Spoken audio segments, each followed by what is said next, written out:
Hello and welcome to Business Live. Coming up in this bulletin, more oil marketing firms expect to increase prices at the pumps after major players took the lead this morning. Also coming up, commercial banks set to commence interest rate reduction from this week as they move to respond to policy rate. We will get the views of manufacturing firms this evening. Also, mandatory local cargo insurance for commercial import takes effect amid business pushback. We have these and more coming up in this bulletin. My name is Winston Taki, and let's bring you an update from the global commodities market.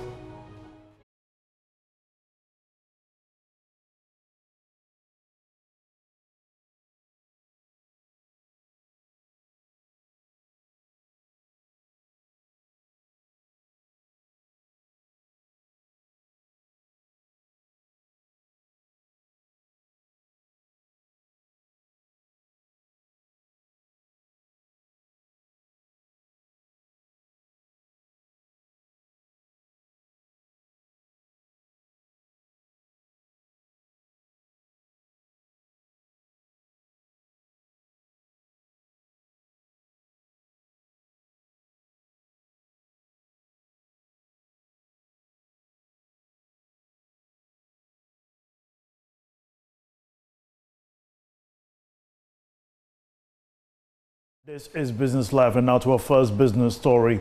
More oil marketing firms are expected to increase their prices later today at the pumps. This was after some of the major oil firms took the lead to review prices this morning. My colleague George Wiafe has been following up the industry movement and joins me in studio for more insight on this. George, it's good to have you. Now, can you help us with the background of what is happening on the market as of now? So, Winston, every 2 weeks, we have more than 200 oil marketing companies.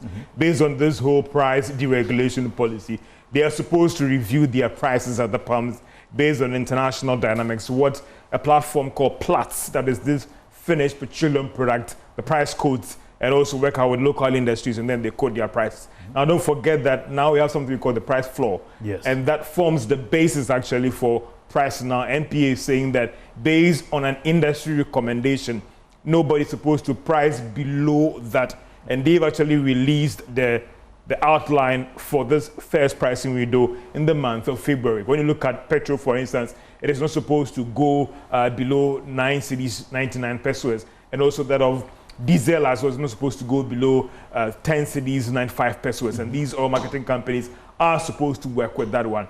Star took the lead over the weekend. Yes, so I was about to ask you what is happening on the market, especially when it comes to the OMCs, which is taking the lead. How many, by which margin of the increase, basically? So you remember the previous window in January? Yes. There was an argument about whether any of them can price at the same level at the price floor, which we'll be showing on our screens very soon. And then also this back and forth. Now, fast forward to this particular window, you realize that Star went ahead. They are pricing petrol at 9 cedis 99 pesos. Gold also came in this morning. They are pricing at 9 cedis 99 pesos. Now, they are all pricing at par when it comes to a liter of petrol as well.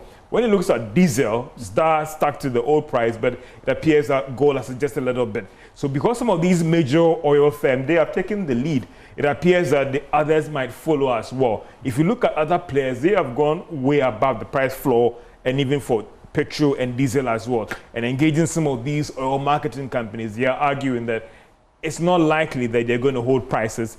They are going to increase prices at the pumps. And if you could see clearly, or what is being put on based on the National Petroleum Authority, their quotes as well, you see that petrol is doing 9 cedis 99 pesos. That is the floor price. Yeah, and then also diesel is doing 10 cedis 95 pesos. LPG is doing that amount, and the quotes are there. What they are saying is that for this window, that is from the 1st to the 15th of February, you should not price below that.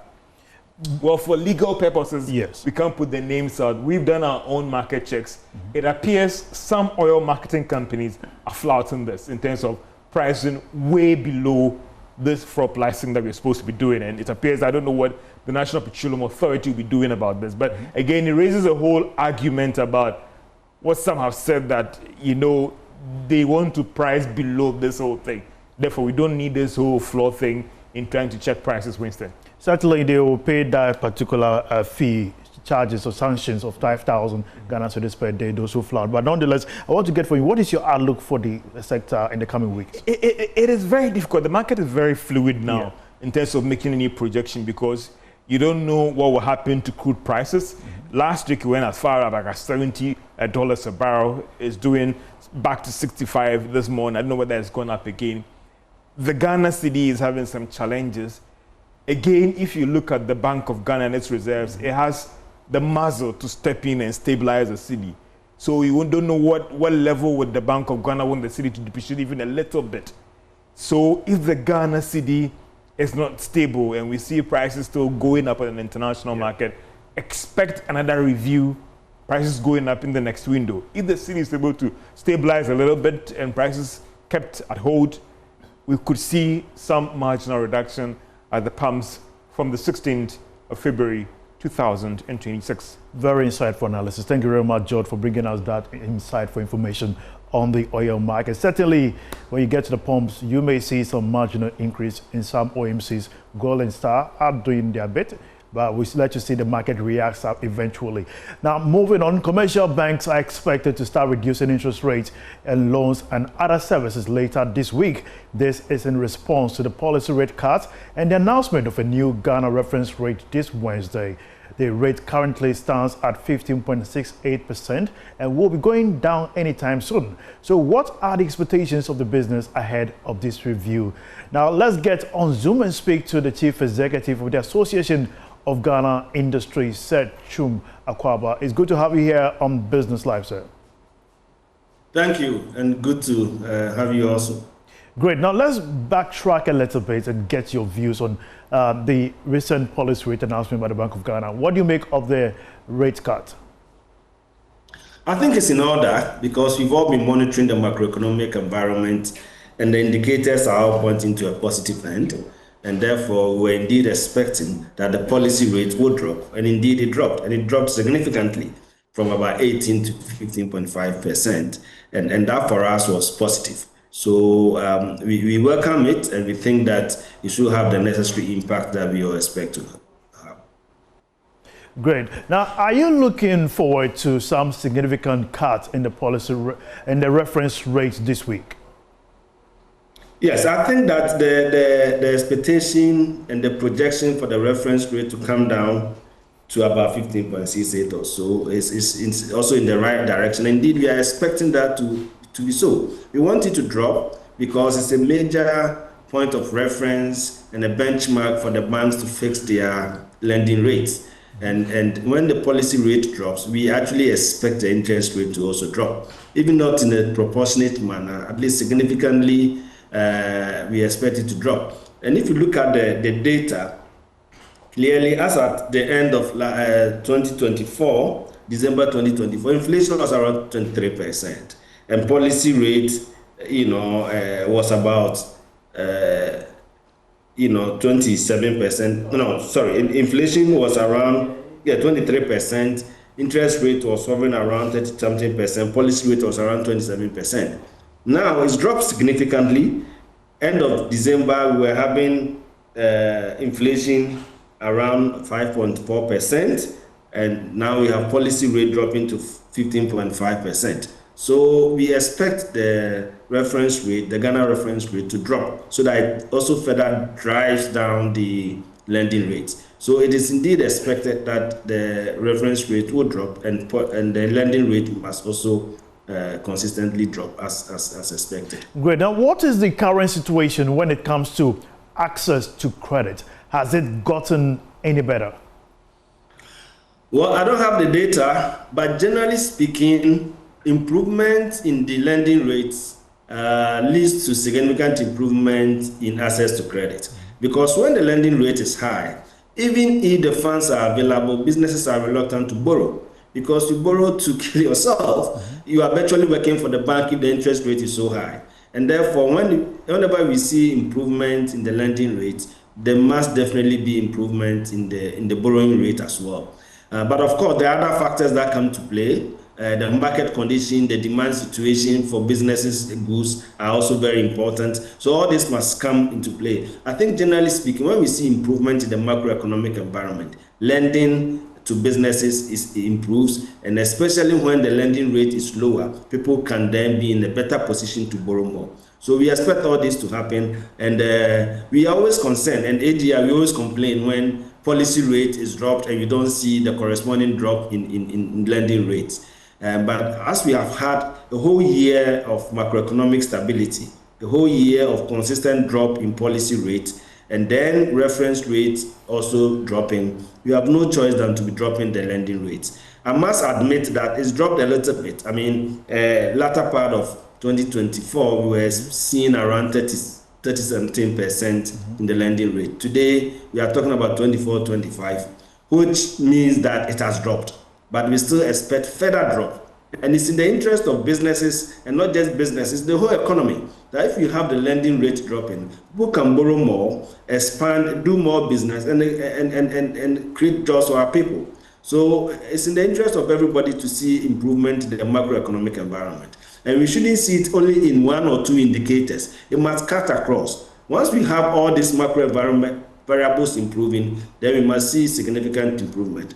Maybe I will add that it's very important that I'm not always comfortable relying only on the macroeconomic indicators. We must look at the long term, because we are at the mercy of the international market. If anything happens in the international market, should crude oil prices go up, immediately it translates into something else, and then we see prices skyrocketing, the dollar and CD relationship changing to a negative, and so on and so forth. So when we have had this stability, how do we incentivize local industries to produce more of the goods so that we can actually increase our local production and reduce the imports, so that the consolidation will stay and we have a significant and consistent improvement in the macro environment for businesses and for industries. Great. You highlighted consolidation. Now we have seen the CD come under some pressure in January. Are you worried, and what should the Bank of Ghana be doing to deal with this pressure? I think so far, for the past year or so, Bank of Ghana has shown some resilience. Anytime we see a bit of a drop in the situation, they intervene, and they intervene at the right time. The timely intervention is key, and I think so far they are doing well. So this slight drop, for me, should not give a cause for worry, because we know that they are very capable of intervening in the market. The only thing, as I said, is that all these market interventions, it's only temporary. The long-term solution to our problem is increasing local production, reducing the volume of imports we do, so that we don't put pressure on the city. And it will get to a point where we will not need Bank of Ghana to intervene in order to have stability in the city, because that is also a cost to us. As they are intervening, they are buying more dollars, they are putting in more money, and it's a cost to the nation. And we should gradually move away from that. For now, it is okay. In the interim, it is okay to bring stability. But as confidence is improving, banks drop their interest rates, we are doing more business, and we are actually pushing industries, we are incentivizing industry to do more, then Bank of Ghana wouldn't need to intervene in the near future. And the whole macroeconomic will gear towards industrialization, and that will be very helpful for Ghana in the long term. Thank you very much, Sir Chuma Kwabo, the CEO of the Association of Ghana Industry, speaking to us here on market development, on basically policy rate, reference rate, and the CD's pressure in the last few weeks. Now we have more news for you right after this break. Stay tuned. Welcome back to Business Live. My name is Winston Tacken. Now to more business update. From today, all commercial import entering the country must be insured by a local insurance company. This follows the strict enforcement of the mandatory local cargo insurance policy. There's more in this report. The effective date for this policy, which came from the Ministry of Finance, was February 1, 2026, that is over the weekend.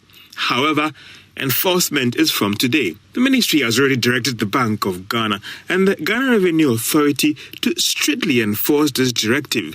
The Ministry of Finance has argued that the move is in line with government's commitment to strengthen domestic insurance market and retain insurance premiums locally to strengthen Ghana's economy. However, some businesses, like members of the Ghana United Association, have strongly kicked against this policy.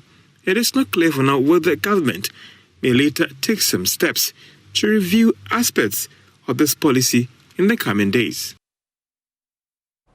Meanwhile, Chairman of the Food and Beverages Association, John Awuni, is urging the Finance Ministry to suspend its new insurance directive, warning that while the policy may look good on the surface, it poses serious technical and commercial risks to Ghana's import trade. Speaking to Joy Business, he notes that the directive could disrupt supply chains, strain supplier relationships, and threaten the stability of the food and beverage sector. On the surface, I would say that this policy looks good for the economy and to strengthen the insurance sector in Ghana. But technically, it's going to be a very difficult thing to work with.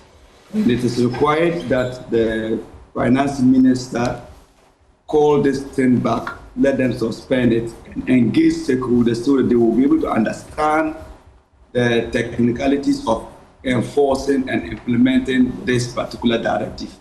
About 90% of the goods that come into Ghana are on suppliers' credit, particularly members of the food and beverage sector. And suppliers will not allow you, the local person, to determine where you go and get this thing insured. Because the goods, even though the goods are coming to the jurisdiction of Ghana, the goods technically belongs to the supplier. So the supplier has a very strong interest in how you handle these goods, how you insure them, how you store them, and how these goods are just generally handled locally. And I would think that and advise that, humbly, respectfully, the finance minister should hold this thing back and let us sit down and then talk about this, because I don't think we were not even engaged, we were not talked with. Now, the Ghana Railway Development Authority has developed a new railway master plan aimed at supporting the haulage of mineral resources in the mining areas. The move is to reduce the burden of moving mining freight from road transport, as well as diversifying the country's transportation. Chief Executive of the GRDA, Dr. Frederick Apple, explains to journalists that the authority will embark on a roadshow to attract investors for the new plan. Okay, 1923 is still there. So the whole life cycle cost of the railway is cheaper compared to road. Okay, it is capital intensive, yes. Turnaround time, you can't do it, it's not 4 years, 4 years. You need about 10 years to build it. You must be intentional about the railway. So that has been the limitation. The plan here is that if you can connect Ghana Manganese Corporation 10 million metric tons, upon Mansi, let's say 5 million metric tons, that's 15 million metric tons. You've got to Awasu here, they are doing 3, they want to go to 5. You've added 20 million metric tons. You need here, 10 million metric tons. What will be the total metric tons you are looking for? 40 million metric tons per annum. Assuming you are doing on average $10 per ton, how much is that? $400 million. This is what pays for the infrastructure. So the idea is to have, I know most of you have heard Ghana-Burkina line, but in Ghana, the most profitable line in Ghana is the Western Corridor. That goes from Hamale all the way to Takoradi Port. So the idea is that if we are going to more or less sell this product, this is a product that must be, we must sell this product to private investors. We must be able to guarantee them return on investment without guaranteeing them sovereign guarantee. We are not offering any sovereign guarantee, but there must be off-take agreement, off-take guarantee from the mining site to attract the market to do that. So the purpose of this line, more or less aligned to the old line, but we are now focusing on connecting the mining sites. Okay, and we are also connecting the mining site, not just on the Western Corridor, but similarly, we are connecting to the Sheni here, Sheni Jasikan area, as well as the Bogatanga, where we have got a deposit of manganese as well. So on the Western Corridor, we have a total of at least no less than 4, I would say about 10 mining sites, all have been connected. And we are also connecting to the cocoa producing areas on the Western Corridor. Meanwhile, the Chief Executive of the Ghana Railway Development Authority, Dr. Frederick Apple, has disclosed that government will launch cargo train services from the Tema port to Mpakadan in June 2026. According to him, the rail line is already running passenger services from Tema to Efenya, but hoping to commence cargo service from June this year. Timeline for Tema Twins line, it is, I would say, I don't want to get ahead of ourselves. It's still, we have now completed a study. We are now looking for the funding options. So, of course, once we've gone through with any prospective investor and reach a conclusion on that, we will communicate that line. Yes, but in terms of the cargo trains, yes, we are in the process of the procurement process to secure or procure 2 locomotives and some wagons. And we are going to bring them in by Q2, that's June of this year. And we will start trial run, give or take, by July. And we should, I'm very optimistic, cautiously optimistic, that by 1st of August, we will begin revenue service on the line over the cargo. So yes, we are bringing 2 new locomotives, 3,000 horsepower, and some wagons to do the haulage on the line, on Tema Twin Pakadana. Now, away from the real sector, the head of investment banking at Stanbic Bank Ghana, Kobe Benchi Encho, has underscored the need to develop bankable projects to attract strategic investors into the energy sector. Speaking in an interview with Joy Business on the sidelines of the West Africa Energy Corporation Summit in Accra, he stressed the importance of creating a favorable regulatory framework that safeguards investor interest and strengthens domestic confidence. That there is a regulatory or legal framework that protects investors' rights, that investors will have access to information when they need it, that the business idea or the project can generate cash flows, because that's what pays back the investment. If it's debt, then obviously you have to pay interest over time and then the return of the capital. If it's equity, they want to receive dividends, and then at a point they might choose to exit to another investor. But in this case, primarily I think they're looking at debt investments for project finance. And primarily these are some of the things that investors look out for. Now, if you talk to foreign investors, in addition to these things, they are concerned about the macroeconomic conditions. They want to know that inflation is kept under control, that interest rates are at a reasonable level, so that for that project, in addition to that capital investment, if it needs working capital, that they can source it from the local market at affordable rates that ensures that the project will survive. They also want to be sure that the currency will maintain its value. So this will make an investment today when the CD is 10, and then in 3 months' time, God forbid, it's 20, right? You've already lost significantly. So they're looking for some stability in the currency. That's all for all the business update here on Business Live. Now we have more news for you on myjoyonline.com. OMCs commences fuel price increases. Star Oil sells petrol at 9 cedis 99 pesos, but keeps diesel at 10 cedis 95 pesos. T-bill auction, government exceeds target by 144% interest rate tumble. That's all for today. My name is Winston Taki. Thanks for watching. Enjoy the rest of our programs. Bye-bye.